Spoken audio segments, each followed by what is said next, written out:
नमस्कार. हिंदुस्थानी शास्त्रीय संगीत ही एक अशी कला आहे जी कित्येक शतकं जुनी आहे, पण आजही तितकीच जिवंत आहे, तितकीच समृद्ध आहे.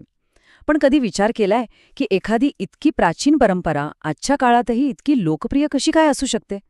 चला तर मग आजच्या या भागात आपण याच संगीताच्या आत्म्याचा शोध घेऊया. बरं, ह्या प्रश्नाचं उत्तर शोधायला गेलं तर ते फक्त इतिहासात सापडत नाही, तर ते दडलंय ह्या संगीताच्या मूळ रचनेतच. आणि आज आपण बरोबर तेच रहस्य उलगडून बघणार आहोत. तर कुठल्याही गोष्टीचा गाभा समजून घ्यायचा असेल तर सुरुवात करावी लागते ती त्याच्या मूळ संकल्पनांपासून. मग या संगीताचा आत्मा म्हणजे नेमकं काय आहे? चला पाहूया. तर बघा, या संगीताची मुळं खूप खोलवर आहेत. अगदी हजारो वर्षांपूर्वीच्या नाट्यशास्त्र या ग्रंथात ती सापडतात. आणि याचं सगळ्यात मोठं वैशिष्ट्य काय माहितीये? की यात एकीकडे अत्यंत कठोर नियम आहेत, पण त्याचवेळी कलाकाराला स्वतःच्या कल्पनेने सूर लावायला पूर्ण स्वातंत्र्यही आहे. म्हणजे बघा, नियम आणि स्वातंत्र्य यांचा किती अनोखा संगम आहे हा. आणि या सगळ्याच्या अगदी केंद्रस्थानी म्हणजे या संगीताच्या हृदयात आहे राग. आता राग म्हणजे काय? तर असं समजा की तो एक प्रकारचा भावनिक नकाशा आहे. तो कलाकाराला दिशा दाखवतो की कोणते सूर वापरायचे, पण त्या सुरांचा वापर करून कोणतं चित्र उभं करायचं हे पूर्णपणे त्या कलाकाराच्या कल्पनेवर अवलंबून असतं. म्हणूनच तर प्रत्येक रागाचा स्वतःचा असा एक मूड असतो. म्हणजे कधी तो सकाळच्या प्रसन्नतेचा असतो, तर कधी रात्रीच्या विराहाचा. आता याच राग संकल्पनेतून हिंदुस्थानी संगीतातली सगळ्यात जुनी आणि तितकीच भव्य गायनशैली जन्माला आली. तिचं नाव आहे ध्रुपद. आता नावावरूनच बघा ना, ध्रुपद म्हणजे ध्रुव पद. एक अशी रचना जी अढळ आहे, स्थिर आहे. याचा जन्मच मुळी मंदिरांमध्ये झाला आणि म्हणूनच यात भक्ती आणि गांभीर्य अगदी पुरेपूर भरलेलं दिसतं. खरं तर असं म्हणायला हरकत नाही की हा संगीतातून ध्यान लावण्याचाच एक मार्ग आहे. ध्रुपद ऐकताना एक वेगळीच भव्यता जाणवते. गायकी एकदम दमदार असते आणि त्याला साथ देणारा तो पखवाचा गंभीर घुमणारा आवाज, संपूर्ण वातावरणात एक प्रकारची स्थिरता आणि पवित्रता येते. याचं सादरीकरण कसं होतं? तर सुरुवात होते आलापने. म्हणजे इथे शब्द नसतात. गायक फक्त सुरांच्या माध्यमातून त्या रागाचं रूप अगदी हळूवारपणे उलगडत जातो. आणि मग जसा पखवाजचा ताल सुरू होतो तशी मुख्य रचना सादर केली जाते. आणि मग बघा, त्यात एक वेगळीच ऊर्जा संचारते. पण कसं आहे ना, संगीत हे प्रवाही असतं. ते कधीच एका जागी थांबत नाही. मग झालं असं की ध्रुपदाच्या त्या गंभीर आणि भक्तिमय वातावरणातून एक नवीन, अधिक कल्पनाशील आणि थोडी शृंगारिक शैली जन्माला आली. आणि आज तीच शैली हिंदुस्थानी संगीताचा सर्वात लोकप्रिय प्रकार आहे. तिचं नाव आहे ख्याल.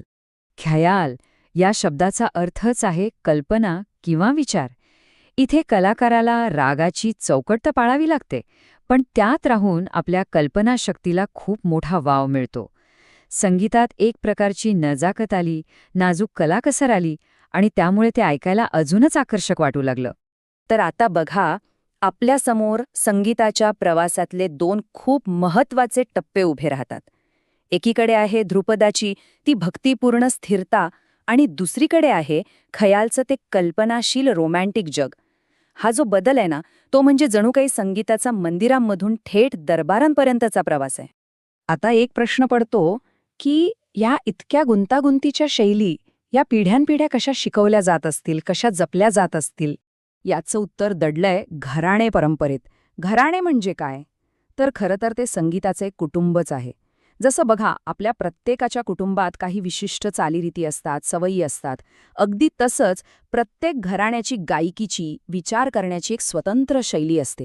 आणि हीच शैली गुरु-शिष्य परंपरेतून पिढ्यानपिढ्या पुढे चालत राहते. आणि हीच घराणी या संगीतात खरी विविधता आणतात. एक उदाहरण घेऊया, किराणा घराणं. हे घराणं सुरांच्या शुद्धतेवर आणि भावनिकतेवर प्रचंड भर देतं. हे आपल्याला पंडित भीमसेन जोशींच्या गायकीत अगदी स्पष्टपणे जाणवतं. याच्या अगदी उलट पतियाळा घराणं. ते ओळखलं जातं आपल्या वेगवान आणि लयबद्ध ताणांसाठी. म्हणजे बघा, प्रत्येक घराण्याची स्वतःची एक खास ओळख आहे. बरं, आतापर्यंत आपण सूर आणि भावनेबद्दल खूप बोललो. पण हिंदुस्थानी संगीतात लयीलाही तितकंच किंबहुना जास्तच महत्त्व आहे. आणि याची एक जबरदस्त झलक आपल्याला एका वेगळ्याच शैलीत पाहायला मिळते. आणि ही शैली आहे तराणा. तराणा म्हणजे काय तर वेग आणि तालाचा एक रोमांचक स्फोटच जणू. यातली ऊर्जा इतकी जबरदस्त असते की अनेकदा मैफिलीचा शेवट अगदी एका उच्च बिंदूवर नेऊन ठेवण्यासाठी तो सादर केला जातो. श्रोते अगदी मंत्रमुग्ध होऊन जातात. आणि याचं वैशिष्ट्य काय माहितीये? यात कविता किंवा कुठले अर्थपूर्ण शब्द नसतात. त्याऐवजी तानाना, दिरना असे काही निरर्थक वाटणारे शब्द वापरले जातात.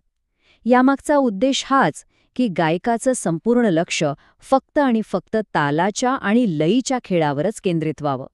आणि यातली आश्चर्याची गोष्ट म्हणजे ही इतकी आधुनिक आणि वेगवान वाटणारी शैली अजिबात नवीन नाहीये. तिची मुळं थेट 13व्या शतकातल्या महान कवी आणि संगीतकार अमीर खुसरो यांच्यापर्यंत पोचतात. आणि हेच तर या परंपरेचं खरंच सौंदर्य आहे, जिथे जुनं आणि नवं किती सहजपणे एकत्र नांदतं. तर आजच्या या प्रवासात आपण काय पाहिलं? आपण पाहिलं की हिंदुस्थानी संगीत हे रागाच्या भक्कम पायावर उभं आहे. ध्रुपदातून त्याला भक्तीची मूळ ओळख मिळाली, खयालने त्याला कल्पनेचे पंख दिले आणि घराण्यांनी त्याला पिढ्यानपिढ्या जिवंत ठेवलं. खरंच ही एक अशी परंपरा आहे जी एकाच वेळी प्राचीन आहे आणि त्याच वेळी नित्य नूतन आहे. भक्तीमध्ये जिची मुळं रुजली आहेत आणि कल्पनेच्या आकाशात जी बहरते, असं हे संगीत उद्या कोणतं नवं रूप घेऊन आपल्यासमोर येईल, हा एक असा प्रश्न आहे ज्याचं उत्तर शोधण्यातच खरी मजा आहे. कारण याचा प्रवास कधीच थांबत नाही, तो फक्त एका नव्या वळणावर येत राहतो.